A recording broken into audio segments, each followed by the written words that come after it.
আগামী যে চ্যালেঞ্জ মোকাবেলা করা লাগবে সেই চ্যালেঞ্জ হলো তিনটি।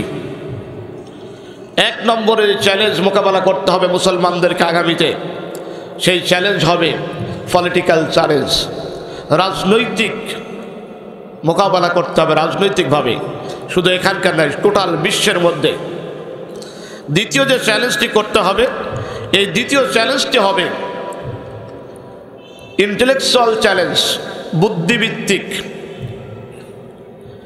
তিন নম্বরে যে চ্যালেঞ্জের মোকাবেলা করতে হবে, এই চ্যালেঞ্জটি হলো কালচারাল চ্যালেঞ্জ, সাংস্কৃতিক মোকাবেলা।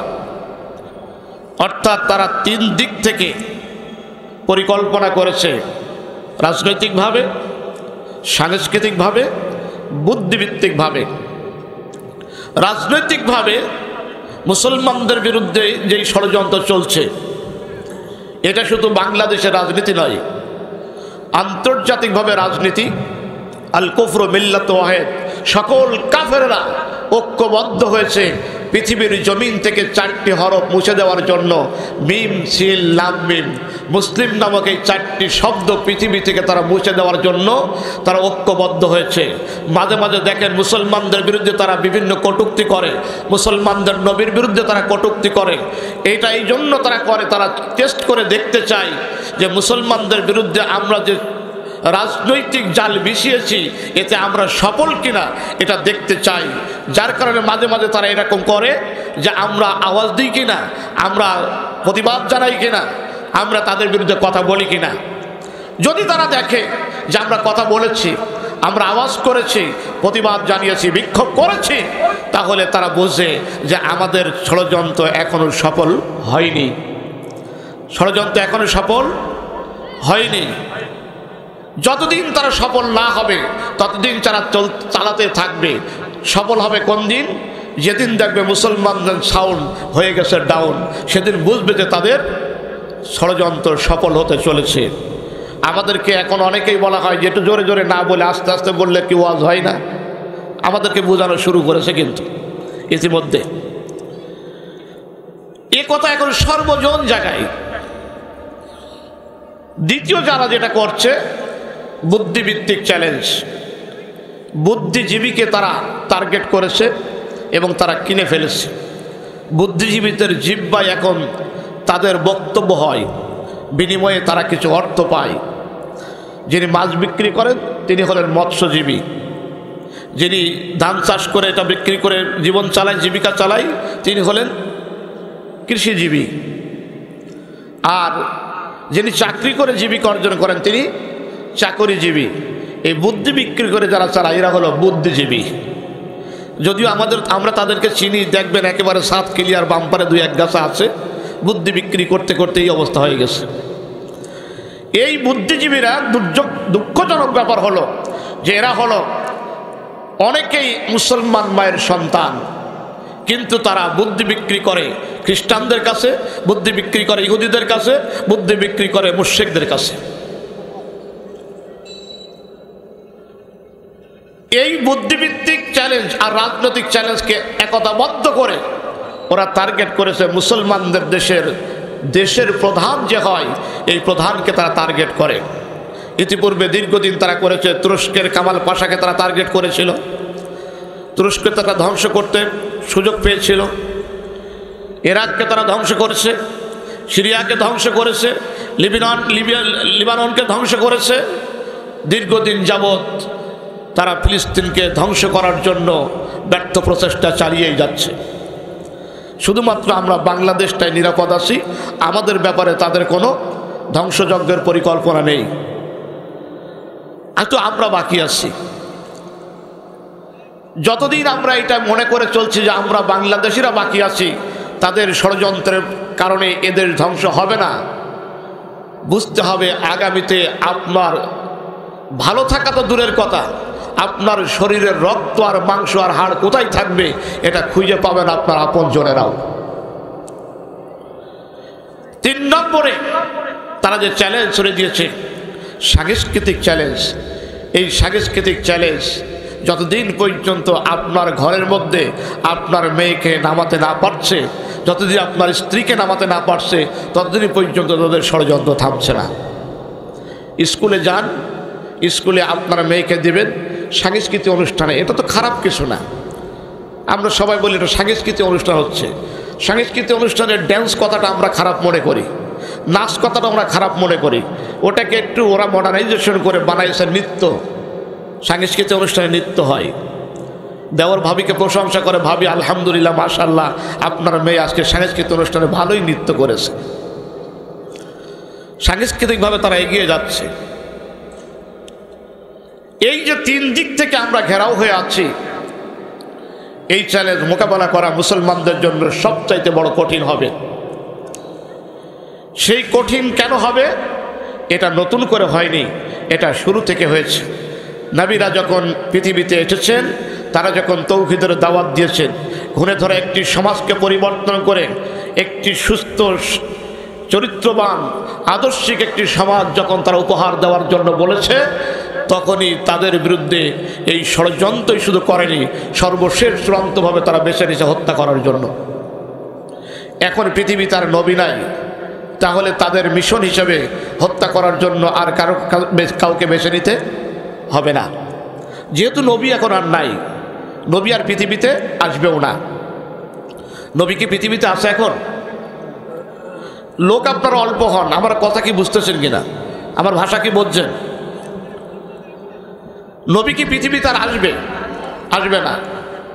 তাহলে ওদের নবী হত্যা করার এই নেশা আর নাই, তাহলে ওদের কাছ থেকে হত্যার নেশা মিটে গেছে। ব্যাপারটা কি তাই?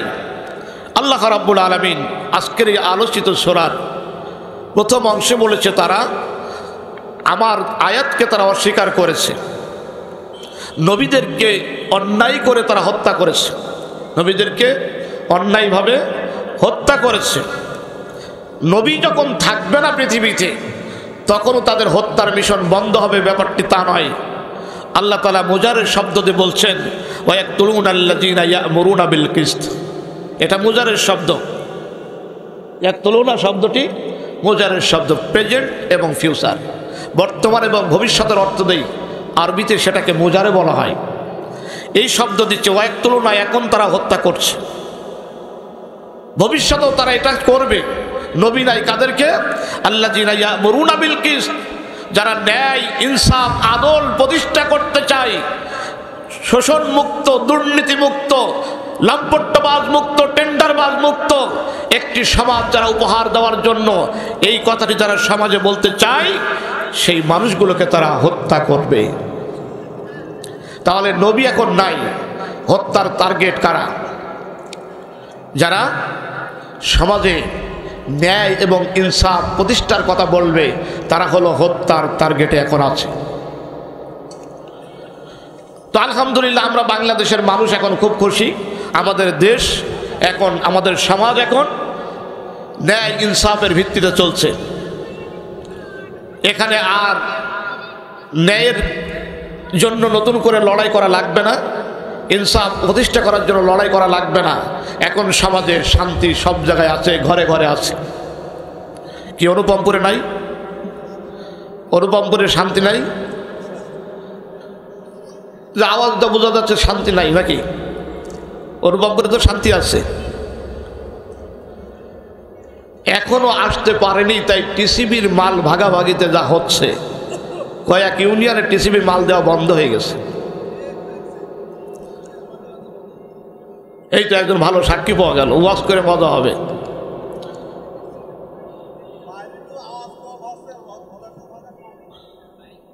এই প্রথম প্রথম আওয়াজ একটু কম হয়, ওরা রিজার্ভে রেখে দেয় হেড হুজুরির জন্য। এটা থাকে, এটা অসুবিধা নেই, বাইরে শোনার দরকার নেই, ভিতরে যারা আছে তারা শুনলেই হবে। ভাই কথাটা দিলের কান দিয়ে শোনেন, খেয়াল করে শোনেন। যদি এখন যদি এই সমাজে যদি সামান্যতকে এতটুকু লোভ সামলিয়ে যদি এই সমাজকে একটি সুন্দর সমাজ পরিণত করার জন্য চেষ্টা না করতে পারি, তাহলে ওদের যে পরিণতি হয়েছে তার চাইতে ভয়াবহ পরিণতি আমাদের হবে। সুতরাং সকল প্রকারের লোভ লালসাকে ছেড়ে ফেলে দিয়ে আল্লাহ যেহেতু সুযোগ করে দিয়েছে এই সমাজকে সুন্দর করে সাজানোর জন্য, আসুন ওদের হত্যার টার্গেটকে আমরা বিফলে দিয়ে আমরা নতুন একটি সমাজ উপহার দেব ইনশাআল্লাহ। যদি না দিই আপনারা গত কয়েকদিন করে দেখছেন চট্টগ্রামের দিকে হাত বাড়িয়েছে, চট্টগ্রামের দিকে হাত বাড়াচ্ছে। এই চট্টগ্রাম তাদের ভূমি বাড়ানোর জন্য তারা চেষ্টা করছে। চট্টগ্রাম কি তাদের নাকি আমাদের? তাদের মানে বুঝছেন না কারা? চট্টগ্রাম কি ভারতের? কথা বলেন, ভারতের? এ আমাদের না। এখানে আমরা বড় হয়েছি, এটা আমার বাংলাদেশ, সবুজ ভূখণ্ড, অথচ এটা তাদের বলে তারা এখন হাত লম্বা করছে। বলেন, আমরা যেই বিপ্লব দেখেছি, এই বিপ্লবের পরে কি আমরা হতাশ যে তারা চাইলে এই দেশটা তাদের দিয়ে দেব, ওই অংশ তাদেরকে দিয়ে দেব? কি আপনারা কি তাই মনে করেন? তাই মনে করেন? বরং আমার দেশের তরুণেরা, কিশোরেরা, এই ছোট্ট ছোট্ট যুবকেরা তাদের কলিজার বুক চিতিয়ে দাঁড়িয়ে থেকে চারটি গুলি বুকে ধারণ করে যে মেসেজ বিশ্বের কাছে দিয়েছে, বাংলাদেশ ছোট্ট হতে পারে, বাংলাদেশ ভূখণ্ড বড় নাও হতে পারে, তবে এদের কলিজা কত বড়, ইমান কত বড়, বুলেটের সামনে বুক পেতে দিতে পারে, বাংলার 1 ইঞ্চি মাটিও করে দালালদের হাতে তুলে দেবে না। আমাদের হতাশার কোনো কারণ নাই, শুধু নিজেদেরকে শুধরে দাঁড়াতে হবে, শুধরে দাঁড়াতে হবে। বন্ধুগণ আমার, ভয় দেখানো হবে, হত্যার কথা বলা হবে, কাউকে হত্যা করা হয়েছে এটা আপনাকে উদাহরণস্বরূপ দেখানো হবে। তারপরেও যদি আপনি দুর্বল হয়ে যান, আপনি নবীর উম্মত হিসেবে আপনি দুর্বল হওয়ার কথা নয়। কারণ নবীর উম্মত, নবীর আদর্শ যখন গ্রহণ করে, আমার নবীকে কত রকমের ভয় দেখানো হয়েছে। নবীজি সকল ভয়কে বাড়িয়ে, সকল কষ্টকে বুকে ধারণ করে নতুন করে এমন এমন মিশন নবীজি খাড়া করেছেন, যেই মিশনের কাছে আবু জেহেলের সকল ষড়যন্ত্র ব্যর্থ। আবু জেহেল চিন্তা করত, আবু জেহেল ভাবত, আমি যা করে মুহাম্মাদের কাছে এই খবরটা কেমনে পৌঁছাই যায়, মুহাম্মদ সাল্লাল্লাহু আলাইহি সাল্লাম কেমন করে জেনে যায়। আমার জনশক্তি বেশি, আমার প্রশাসন, আমার লোকজন থাকার পরে মুহাম্মাদের কাছে মাত্র কিছু লোক, কিন্তু মুহাম্মদ ভয় পায় না। কারণটা কি? সাহসটা কে দেয়? এখন মুসলমান জবাব দেন তো, আল্লাহ রসুলের সাহসটা কে দিয়েছেন? আওয়াজ দেন, এটা ইমানের প্রশ্ন, কে দিয়েছেন? আরো জোরে বলুন, কে দিয়েছেন? আল্লাহ রাব্বুল আলামিন বলেন, তোমাদের চিন্তার কোনো কারণ নাই, হতাশার কোনো কারণ নাই। আমি আল্লাহ রাব্বুল আলামিন তোমাদের সাথে, আমি আল্লাহ তোমাদের বন্ধু। বলেন তো মুসলমানরা, আল্লাহ যদি কারোর বন্ধু হয়ে যায়, তাহলে তার কি দুর্বল হওয়ার কোনো সুযোগ আছে? যত শক্তি তাদের কাছে থাকুক, আমাদের কাছে একটা শক্তি, বড় শক্তি, যে আমাদের পাশে কে আছেন? জোরে বলুন, কে আছেন? ভাই, আল্লাহ যদি না থাকতো, আল্লাহ যদি আপনাকে আমাকে যদি সহযোগিতা না করত, তাহলে কখনোই সম্ভব ছিল না 15 বছরের জগদ্দল পাথরকে তুলে ফেলে দেওয়া। সম্ভব ছিল? আপনারা কি ভাবছেন যে ছাত্ররা সব করে ফেলেছে? এই ছাত্রদের পিছনে শক্তি ছিল কার? জোরে বলেন না, কার? 1 ঘন্টা আগেও যেভাবে চতুর্দিক থেকে সাজানো ছিল, গোয়েন্দা রিপোর্টের কথা শোনেন, 1 ঘন্টা আগেও সাজানো ছিল, অর্থাৎ যখন 10:45 বাজে, তখনও সাজানো এভাবে যে যারা আসতেছে তারা কেউ ফিরে যাবে না, যারা আসছে তারা কেউ ফিরে যাবে না। অনেকে আসতেও পারে নাই, অনেকে আসেও নাই, অনেককে অনেকভাবে বোঝানো হয়েছে। জানতোই না, ধারণা করতো না, যখন 11:35 বেজে গেছে, তখন যে আবাবিলের মতো ঝাঁকে ঝাঁকে নেমে আসবে, এটা তাদের কল্পনাই ছিল না, এটা তাদের কল্পনাই ছিল না। তাদের দলীয় সন্ত্রাসীদের মোকাবেলা করার জন্য তাদের বন্ধু দেশ, তাদের অভিভাবক, অপর দেশ থেকে আসা ওই সন্ত্রাসীদের মোকাবেলা করার মতো বাংলাদেশের কোনো মানুষের সাহস ছিল না। এই হিম্মত নিয়ে তারা আগাতে চেয়েছিল। আল্লাহ তাআলা যখন সাহস আর শক্তি যোগাইছে, আল্লাহর সাহায্য এসেছে। লাম তারান্না জুনুদা, এমন সৈন্য আল্লাহ পাঠিয়েছিলেন যাদেরকে কেউ চোখে দেখে নাই। সকল ষড়যন্ত্র ব্যর্থ হয়ে ধুতি পরে যাওয়া লেগেছে। এটা আল্লাহর সাহায্য ছাড়া হয় না। যার কারণে আল্লাহ আমাদেরকে বারবার একটি কথা স্মরণ করিয়ে দিয়ে আবার যেন আমরা ভুলে না যাই, স্মরণে থাকে। আল্লাহ তাআলা ওটা আমাদের জন্য কোট করে দুনিয়াতে কোরআনে পাঠিয়ে দিয়েছে। বলুন সুবহানাল্লাহ। মা যখন সন্তানকে বিদায় দেয়, মা তার সন্তানকে বলে, বাবা ভুলে যাস না আমাকে। স্বামী যদি বিদেশ যায়, স্ত্রী বলে দেয়, বিদেশে যাওয়ার পর আমাকে ভুলে যেও না। বাবা যখন সন্তানকে বিদায় দেয় বলে, ভুলে যেও না। বন্ধু বন্ধুকে বিদায় দেয় বলে, ভুলে যেও না। আল্লাহ পাক যেদিন আপনার আমার এমন রব, এমন অভিভাবক, এমন বন্ধু ওই জান্নাতের বাড়ি থেকে যেদিন দুনিয়ার চাপলাতা কামাকে আপনাকে পাঠালেন, আল্লাহ পাক বলে দিয়েছিলেন, বান্দা দুনিয়াতে যাওয়ার পরে তাদের মতো হয়েও না যারা আমি আল্লাহকে ভুলে গেছে। যারা আমি আল্লাহকে ভুলে গেছে তুমি যেন তাদের মতো হয়েও না। এ কথা কে বলে দিয়েছিলেন? বলেন না, কে বলেছিলেন? আল্লাহ বলে দিয়েছিলেন, ওয়ালা তাকুনু কাল্লাযিনা নাসুল্লাহ ফাআনসাহুম আনফুসাহুম। তোমরা তাদের মতো হয়েও না যারা ভুলে গেছে। যদি ভুলে যাও আমি গুনাহ দেব না তোমাদের। আমি আল্লাহকে ভুলে গেলে তোমাদের গুনাহ দেব না, কিন্তু তোমাদের একটা শাস্তি হবে। ফাআনসাহুম আনফুসাহুম, তোমাদের নিজেদের ব্যাপারে আমি আল্লাহ ভুলিয়ে দেব। তোমরা তোমাদের নিজেদের ভুলে যাবা। যদি আল্লাহকে কেউ ভুলে যায় তাহলে আল্লাহ কি করবেন শাস্তি হিসেবে? আল্লাহ তাকে তার নিজেকে ভুলিয়ে দেবে, নিজের ব্যাপারে ভুলে যাবে। যদি আল্লাহর এই সাহায্য যদি আপনি ভুলে যান, রবের এই সাহায্য যদি আপনি ভুলে যান, আল্লাহ তাআলা আপনাকে ভুলিয়ে দেবে। আবারও যেই গোলামি করা লেগেছে সেই গোলামি আবারও করা লাগবে, সেই গোলামি আবারও করা লাগবে। বন্ধুগণ আমার, আল্লাহর নবী কোন সময় কোন মুহূর্তে যে কাজ তিনি করেছেন আল্লাহর সাহায্য নেন এমন কোনো কাজ নবীজি করেন নাই। যখনই নবীজি কোনো কাজে গেছেন আল্লাহকে সাহায্য মেনেই গেছেন। আবু জেহেলের বাড়িতে নবীজির দাওয়াত, যতবার দাওয়াত দিতে যায় ততবার ব্যর্থ হয়ে ফিরে আসে। মন খারাপ করে, মন ভেঙে যে নবীজি বসে থাকেন নাই, বারবার আবু জেহেলের বাড়িতে দাওয়াত নিয়ে নবীজি যায়। আল্লাহর নবী চান, আবু জেহেল তো আমার পাশের প্রতিবেশী, আমার চাচা, বাড়ির ডিস্টেন্স তো খুব বেশি দূরে নাই। ওই রাস্তা আর এই যে মঞ্চ এতটুকুন বলো হলো আবু জেহেলের বাড়ির সাথে নবীজির বাড়ির ডিস্টেন্স। আল্লাহর নবী চান, আবু জেহেল রাষ্ট্রপ্রধান ঠিকই, কিন্তু আল্লাহকে ভুলে যাওয়ার কারণে, মুশরিক হওয়ার কারণে নিজে ধ্বংস হয়ে যাচ্ছে। এই ধ্বংস থেকে বাঁচানোই হলো আমার কাজ। বারবার যাই, বারবার ফিরে আসে। এবার যখন গেছে আবু জেহেল ডাক দিয়া বলে, মুহাম্মদ বারবার পাড়াই দিই, আবার আসো, তোমার কি ভয় হয় না? তুমি কি জানো না এই রাষ্ট্রের মধ্যে আমার শক্তি কত বেশি আছে?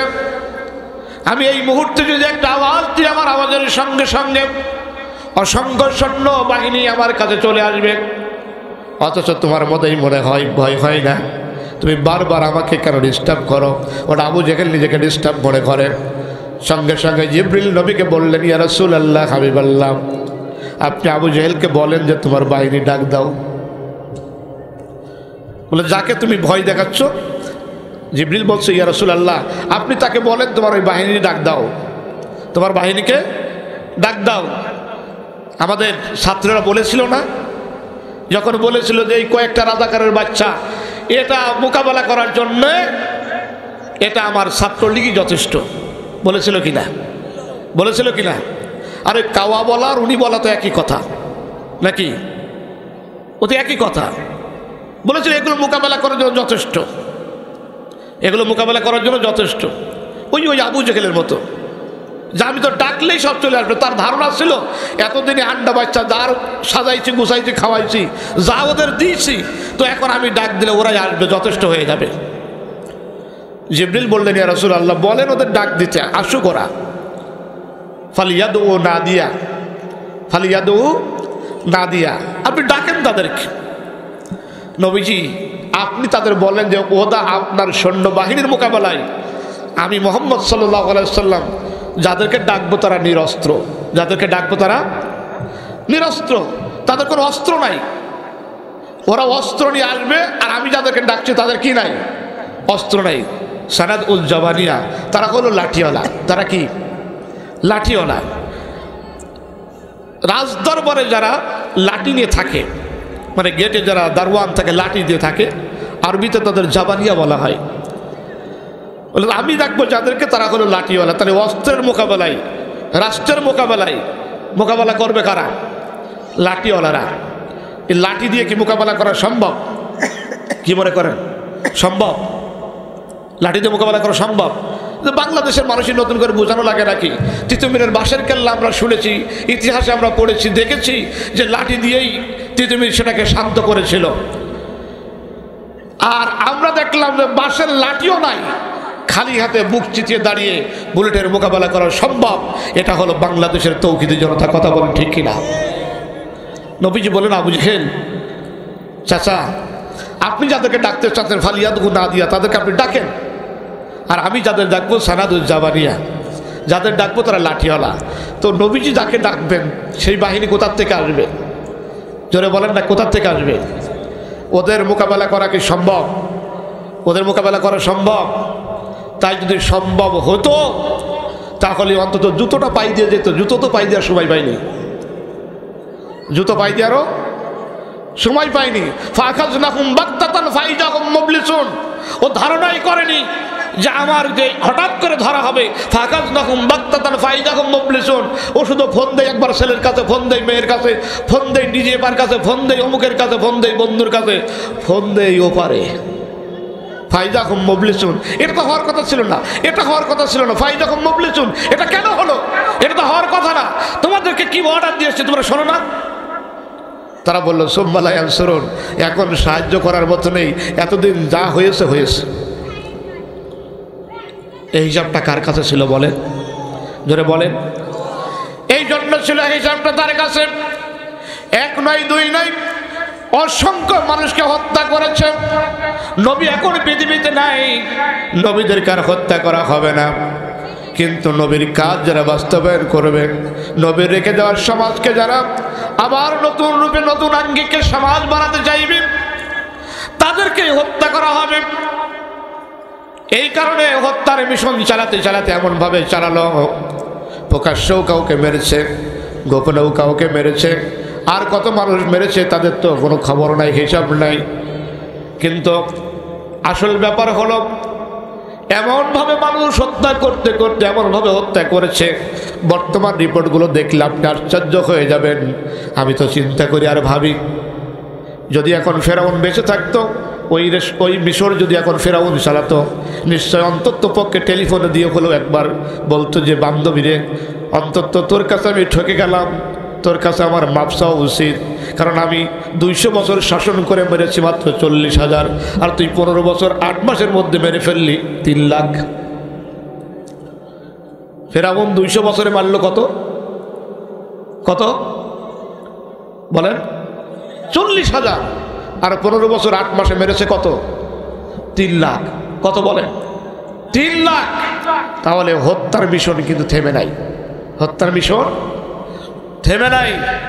3 লাখ হত্যা করে তারপরও এই রাষ্ট্রীয় ক্ষমতায় টিকে থাকতে হবে, এটাই ছিল মিশন। ফাইজাহুম মুবলিসুন। সে জানতোই না যে এটা ঘটবে, জানতোই না এটা ঘটবে।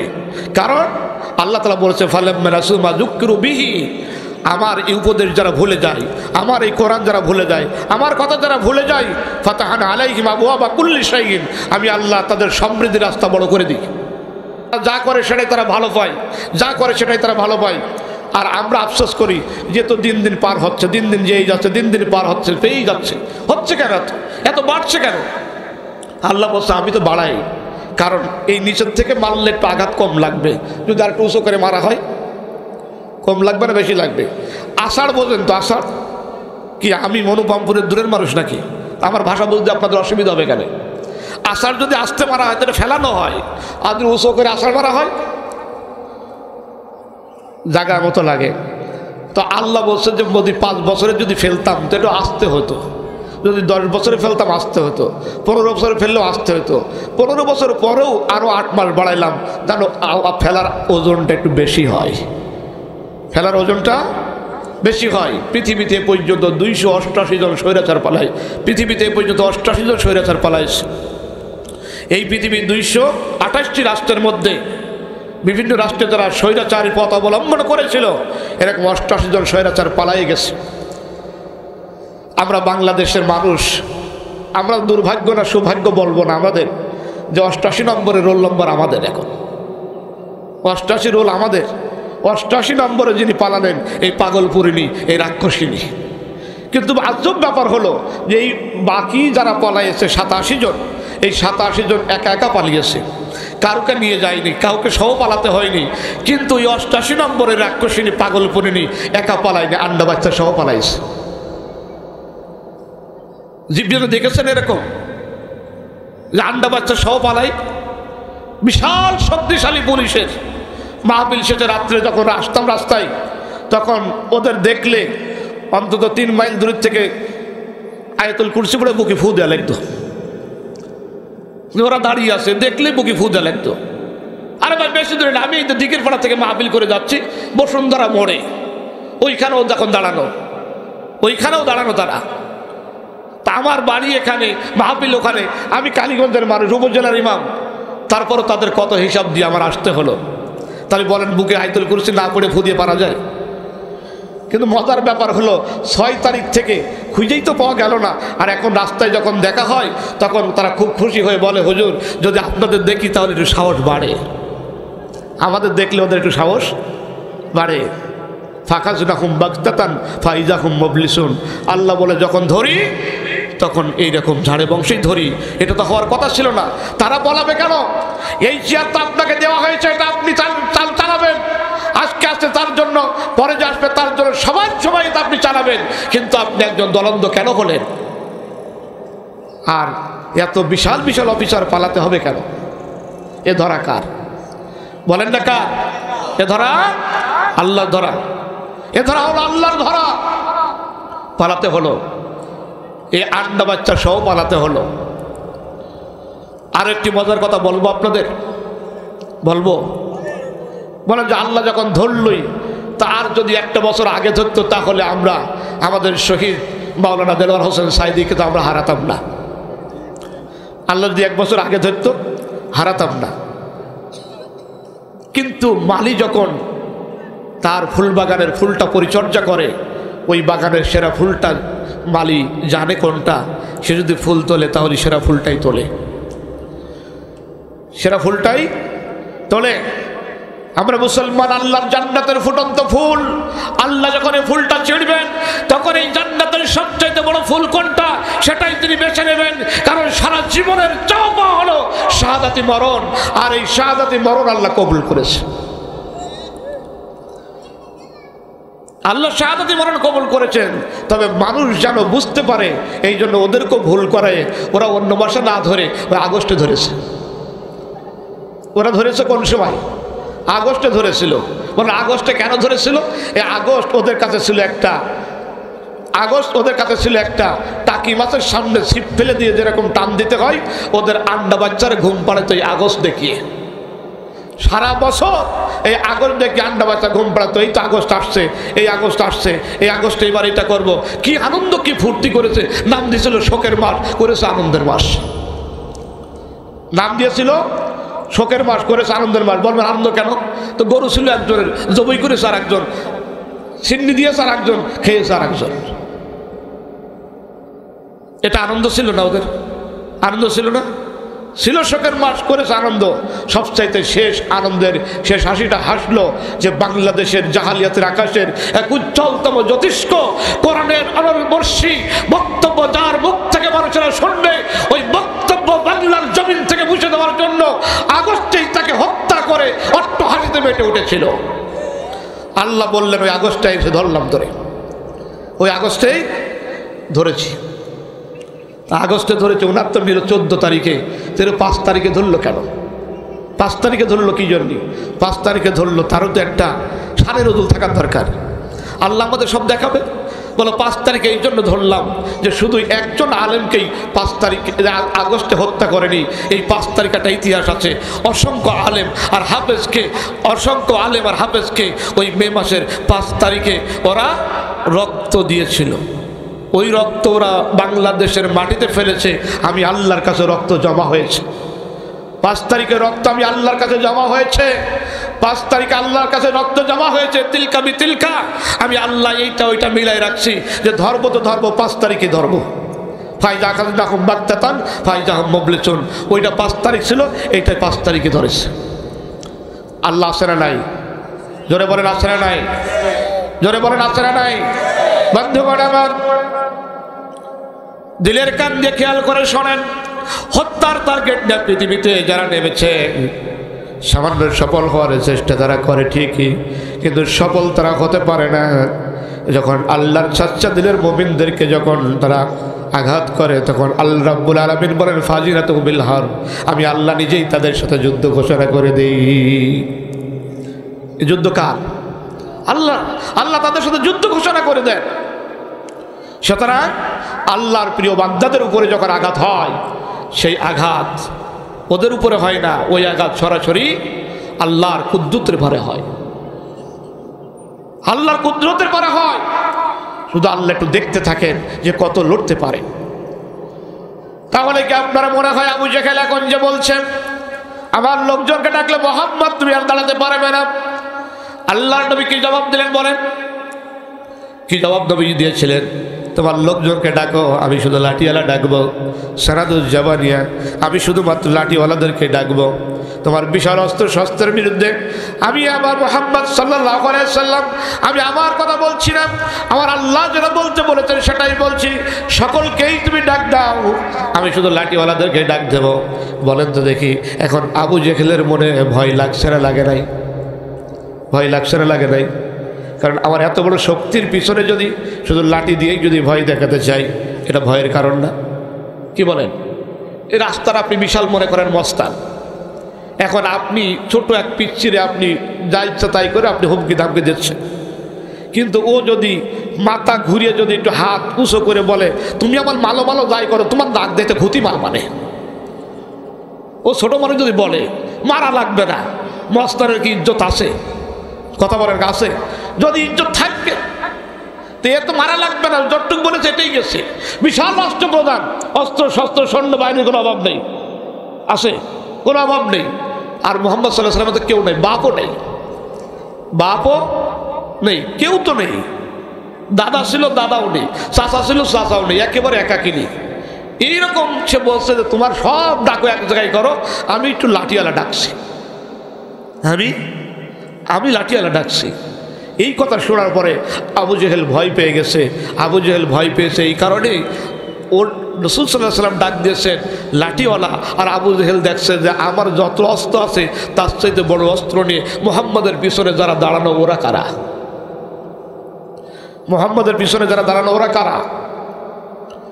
আপনি আমি দেখি নাই, কিন্তু ওর চোখ ঠিকই দেখেছে, ওর চোখ ঠিকই দেখেছেন। বন্ধুগণ আমার, কোরআনুল কারীম আল্লাহ রাব্বুল আলামিন আপনাকে আমাকে সতর্ক করার জন্য বলছে, মুসলমানেরা এই ভয় পাওয়ার কোনো কারণ নাই। ওদের ষড়যন্ত্রের মোকাবেলায় তোমরা ভয় না পেয়ে দাঁড়িয়ে যাও, কারণ তোমরা যদি ভয় পেয়ে যাও তোমাদের মন দুর্বল হয়ে যাবে। আর যখন ভয় দেখানো হয় দুর্বল হবে না, তোমার ঈমান বাড়াতে হবে। কারণ মুমিন যখন ভয় পায়, মুমিনকে যখন কেউ ভয় দেখায়, মুমিনের বৈশিষ্ট্য হলো ভয় দেখানোর সঙ্গে সঙ্গে তার ঈমানটা বেড়ে যায়। জোরে গণ সুবহানাল্লাহ। মুমিনের ঈমান বাড়ে দুই সময়, কোরআন তেলাওয়াত শুনলে মুমিনের ঈমান বেড়ে যায়, আর মুমিনকে যখন ভয় দেখানো হয় মুমিনের ঈমান তখন বেড়ে যায়। আল্লাহ রাব্বুল আলামিন কোরআনুল কারীমে বলেন, ইন্নান নাসা ক্বাদ জামাউ লাকুম ফাখশাউহুম ফাজাদাহুম ঈমানা। আল্লাহ রাব্বুল আলামিন বলেন, ওদের অসংখ্য মানুষ জমা হতে পারে, অসংখ্য জমাকৃত মানুষের বিশাল সমাবেশ দেখে, বিশাল শক্তি দেখে ইমানদার ভয় পাওয়া তো দূরের কথা, এটা যখন দেখে তার ঈমান আরো বেড়ে যায়। জোরে বলা যাবে কি সুবহানাল্লাহ। তাই যদি না হতো এই জুলাই বিপ্লবের আমি মনে করি সর্বাধিনায়ক যার সাহস থেকে তরুণেরা সাহস পেয়েছে।